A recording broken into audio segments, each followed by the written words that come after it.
endlessly. So I really appreciate your time. Our next speaker is Mr. Brett Wilkins.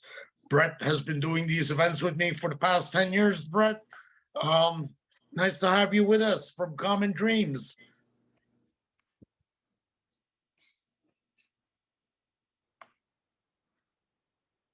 You're on mute, Brett. But you sounded great. It just was me. Good evening, Vahid. Thank you so much. And thank you to all the speakers, Konbanwa Tanimori-san, and all the artists and viewers out there. Great to see familiar faces and some new ones too. So I've been asked to speak about nuclear weapons in the Middle East tonight. Well, the specter of a renewed arms race, nuclear arms race in the Middle East, looms larger than ever, but we can't begin any conversation about nuclear weapons in the Middle East without first addressing the elephant in the room, and that's the nuclear arsenal of the apartheid state of Israel. Nobody but Israel knows exactly how many warheads Israel has, but most experts concur that the number is in the low hundreds, and they can be delivered in a variety of ways. Then there's Iran, which doesn't have nuclear weapons, but according to United Nations experts, has enriched enough uranium to build several bombs. And this is really a shame because it didn't have to be this way. The Trump administration's unilateral abrogation of the Joint Comprehensive Plan of Action, which we know better as the Iran nuclear deal, I think was one of the biggest US foreign policy mistakes in recent years in a century, brimming with almost too many US foreign policy mistakes to mention or remember even.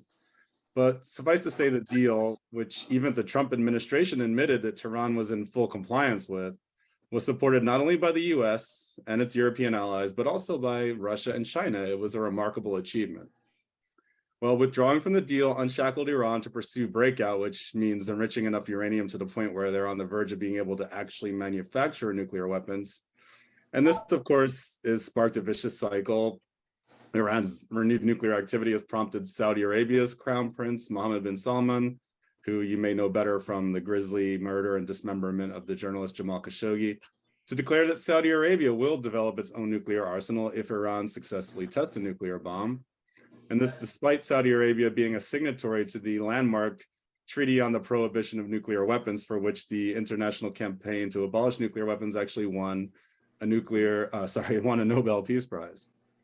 It should be mentioned that none of the world's 9 nuclear powers has signed the treaty. We'll get back to that in a little bit. But it's something of a vicious cycle, like I said, that when taken on the whole with other nuclear risks like Russia's renewed threats to wage nuclear war, if its territorial integrity is imperiled, and this is dangerous because to Russia, that means territory illegally annexed via conquests. And on the other hand, NATO expansion, and don't forget that 3 NATO members, the United States, Britain, and France, all have nuclear weapons. NATO's expansion played a major role in Putin's decision to invade Ukraine. Not that it's excused, it's not excusable, but there was provocation there. And recently, North Korea has been more aggressive. Speaking of aggressive, the Hindu nationalist government of India and Pakistan teetering on the brink of what many experts believe is an imminent collapse, China's ballooning military spending, and the only country in the history of the world that actually ever waged a nuclear war and has a policy, a nuclear first strike, potentially even against countries that don't have nuclear weapons. And I'm talking, of course, about the United States.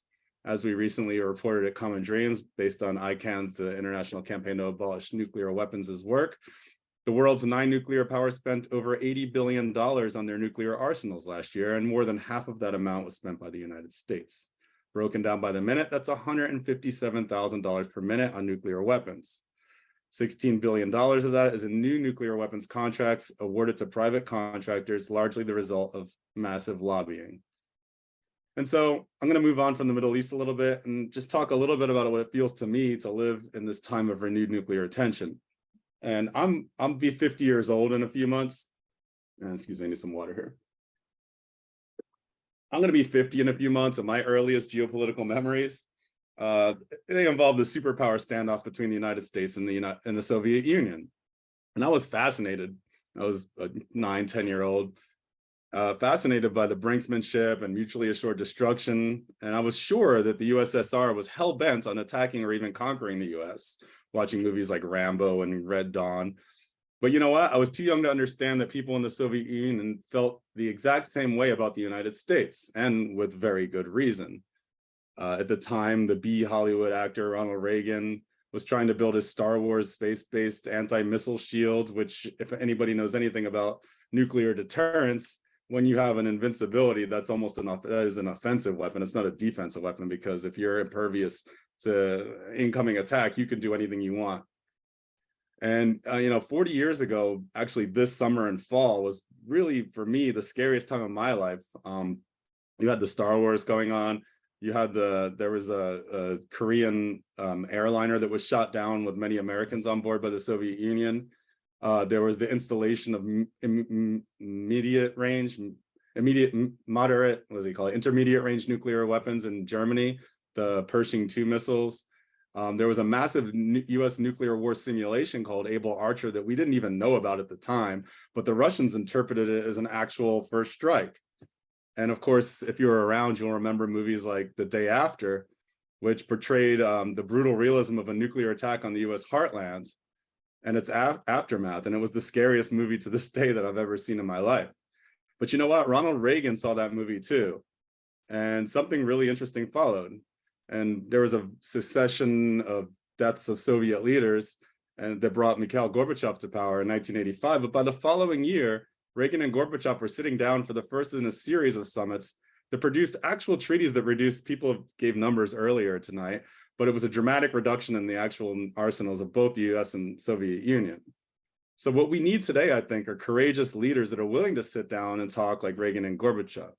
And don't get me wrong, Ronald Reagan's overall record as president was horrific. His administration is behind some of the worst human rights crimes of the 20th century, both at home and abroad. But even a rabid anti-communist Cold Warrior like Reagan was able to sit down and talk to his former enemy in order to achieve a world in which the threat of nuclear war was just a little bit, or even significantly reduced. Now, subsequent US administrations would, of course, violate the spirit of rapprochement between Reagan and Gorbachev, primarily by extending NATO to Russia's borders. But the point is, if Ronald Reagan can do it, why can't Joe Biden? Stranger things have happened in the realm of nuclear nonproliferation. Countries with nuclear weapons have even given them up. Apartheid-era South Africa, for example, which had developed nuclear weapons with help from Pakistan, Israel, France, Taiwan, gave up its nukes, not from altruism.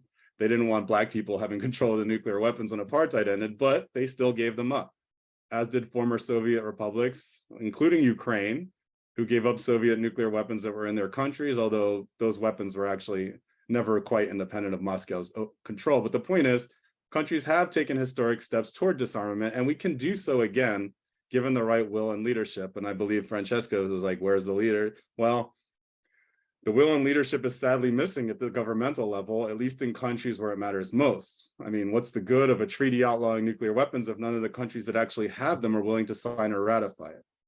I wish everyone thought and felt like everybody in this room did. Then the answers would be as obvious to our leaders as they are to everyone here. And I mean, smarter people than I have thought about this, and it's going to take, I don't know what it's going to take, and I don't feel so optimistic. It feels again very much like it did to me in the early 80s, but we've just got to keep working, and things like the Treaty for the Prohibition of Nuclear Weapons, try to expand them.